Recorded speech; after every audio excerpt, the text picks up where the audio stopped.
বাজারের হাসিল না দিলে কোরবানি হবে, কোরবানি না হওয়ার কোনো ইয়া নেই, কোরবানি হবে।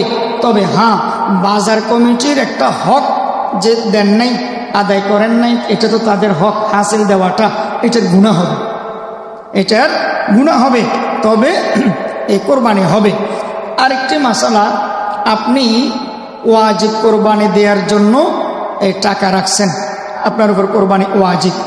ঘটনাক্রমে ভাগ্য ভালো, পশু একটা হাদিয়া পাইছেন, গিফট পাইছেন, কেউ আপনাকে গিফট করছে, একটা ছাগল বা একটা গরু আপনাকে হাদিয়া দিছে, গিফট করছে, আপনার উপর কিন্তু কোরবানি ওয়াজিব। ওয়াজিব কোরবানি দেওয়ার জন্য টাকা আলাদা করে রাখছেনও, নিয়ত আছে। এমত অবস্থা হাদিয়া একটা আসছে আর কি, আপনি ওয়াজিব টাকাগুলো বাছাই এগুলো রেখে ওই হাদিয়া গিফট যেটা পাইছেন এটা দিয়ে কোরবানি দিয়ে দিছেন, কোরবানি হবে কি হবে না? হবে।